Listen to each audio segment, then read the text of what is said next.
Hello दोस्तों, स्वागत है आपका हमारे चैनल पर। किसी और से करती थी प्यार। राहुल जब से मेरी जिंदगी से गया है तब से मुझे लड़कों की शक्ल से भी नफरत हो गई है। उसे मैंने बहुत प्यार किया और जब वो बिना एक दिन ऐसे ही भाग गया तब मुझे लगा कि दुनिया में प्यार नाम की कोई चीज नहीं होती है। अब मैं जैसे बिना दिल वाली इंसान बन गई हूँ। मुझे कुछ भी महसूस नहीं होता है, क्योंकि अब मुझे लगता है कि इससे बड़ा मेरी लाइफ में अब क्या होगा। इसलिए आज मेरे पापा मम्मी के बोलने पर मैं तैयार हो गई एक लड़के से शादी करने को। पापा का बोलना था कि एक बार उस लड़के से मिल लो। मैंने मना किया, क्योंकि जिसको मैं इतने सालों तक साथ में रहकर नहीं पहचान पाई तो अब एक छोटी सी मुलाकात से एक अजनबी को क्या पहचान पाऊंगी। लेकिन लड़का भी मुझसे मिलना चाहता है। मैंने उसको मिलने को हामी भर दी। सच कहूँ तो मुझे अब किसी भी बात से कुछ फर्क नहीं पड़ता है। Dinner date. हमारा मिलना तय हुआ। डिनर पर पापा और मम्मी चाहते हैं कि मैं अकेले ही मिलने उससे जाऊं। मैं जैसे मुर्दा हूँ, मुझे अब कुछ फर्क नहीं पड़ता। मेरे जो हाथ में आया मैंने पहन लिया और पहुंच गई। देखा तो वो मेरे लिए वहां बैठा इंतजार कर रहा था। मुझे देखते ही मुझसे मेरे पास आया और मेरा नाम पूछता है। सामने जाकर मैं उसके बैठ गई। उसकी आंखों में चमक थी, लेकिन मैं इस चमक को जानती हूँ। ये हर लड़का दिखाता है पहली मुलाकात में। राहुल मुझे छोड़कर गया, लेकिन जिंदगी का बहुत बड़ा सबक मुझे सीखा कर गया है। मेरा मुंह उतरा देखकर मुझसे पूछता है, क्या हुआ, सब ठीक है? मैंने भी उसे जवाब दिया, मेरी थोड़ी तबीयत खराब है। फिर वो बोला कि आप फिर आज क्यों मिलने आई, हम फिर कभी और भी डिनर कर सकते थे। बात तो वो अच्छी कहा रहा था, लेकिन अच्छी बातें लड़कों की कितनी जल्दी बदल जाती है इसका अंदाजा मुझे अब अच्छी तरह है। मैंने उसे कहा, नहीं मैं ठीक हूँ, कोई बात नहीं, खाना मेरी पसंद का ऑर्डर किया। फिर आया एक और राहुल। फिर अचानक उसका फ़ोन आया और जब फ़ोन पर उसने बात की तो मैंने तय कर लिया कि अब मैं इससे शादी नहीं करूँगी।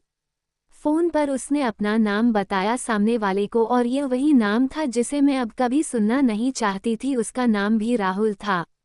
मैं भी हैरान थी, मैं इतनी ज़्यादा खोई हुई थी, कभी तक मैंने उसका नाम नहीं पूछा, ना पापा मम्मी से ना ही उससे। मैं एकदम से खड़ी हो गई और उसको बोला कि मैं जा रही हूँ, मेरी तबीयत ज़्यादा ख़राब है। वो जैसे घबरा गया, मुझसे बोलता है कि मैं छोड़ देता हूँ आपको गाड़ी से, पर मुझे अब उसके मुंह से कहीं हर बात कांटे की तरह चुभ रही थी। उसको बिना जवाब दिए मैं वहाँ से चली जा रही थी। वो मेरे पीछे पीछे आ रहा था।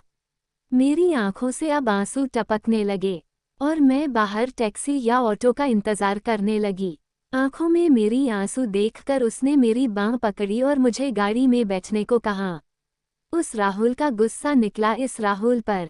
उसने मेरी बांह पकड़ी, बस इतना तो बहुत था मेरे अंदर की आग को निकलने के लिए, और मैंने उसके मुंह पर जोर से एक थप्पड़ मार दिया। वो जैसे हक्का बक्का रह गया हो, और फिर उस राहुल की भड़ास इस राहुल पर निकली और मैंने कहा, तुम लड़के अपने आप को समझते क्या हो? जो मन चाहा वो करोगे क्या? जब तुम्हारा मन किया किसी का हाथ पकड़ लेते हो, जब मन किया बिन बताए भाग जाते हो। और वो बस चुपचाप मुझे खड़ा देखता रहा। टैक्सी आई और मैं बैठकर वहां से चली आए। आते वक्त मैंने उसका चेहरा भी नहीं देखा। अपने कमरे में आने के बाद 1 घंटा मैं और रोई, पापा मम्मी को कुछ नहीं बताया। लेकिन सुबह कुछ और ही हुआ। सुबह मैं जगी, लेकिन सच बताऊं तो रात को जो भी मैंने किया उसको मुझे कोई अफसोस नहीं हो रहा था। मुझे लग रहा था कि यह थप्पड़ मैंने उसी राहुल को मारा है। थोड़ी देर बाद ही बाहर हाल से मुझे आवाजें आने लगी। मम्मी मेरा दरवाजा बजा रही है। मैंने दरवाजा खोला। मम्मी बोलती है कि राहुल आया है अपने मम्मी पापा के साथ, जल्दी तैयार होकर नीचे आ जा। मुझे पता चल गया था कि वो जरूर कल रात की बात करने आया होगा, लेकिन मुझे कोई डर नहीं था। मैं नीचे गई, राहुल बैठा, उसने मुझे देखा। मम्मी किचन में थी, मैं गई। उनके चेहरे पर स्माइल थी। मुझे बोलती है कि राहुल और उसके घरवाले हाँ कहा दी है और जल्द ही शादी करना चाहते हैं। अब मुझे कुछ समझ नहीं आया कि जिस लड़के को मैंने कल थप्पड़ मारा, जाने अनजाने, जिसे मैंने अपने एक्स बॉयफ्रेंड के बारे में बता दिया, वो मुझसे शादी को कैसी राजी हो गया। इस राहुल ने फिर प्यार जगा दिया। ऐसे तो मेरे लिए उसका नाम ही काफी था ना करने को, पर इस बात को जानने के लिए मैंने मम्मी को बोला कि मुझे उससे बात करनी है।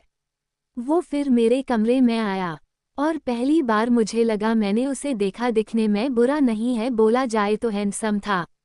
तब मुझे ये भी पता चला कि ऐसा क्यों बोलते हैं कि गुस्से में इंसान अंधा हो जाता है। मेरे बिना सवाल किए उसने बोला शुरू कर दिया, बोला कि मुझे पता है कि आपके साथ पहले शायद धोखा हुआ और किस हद तक आप सच्ची है ये भी मुझे कल रात पता चल गया।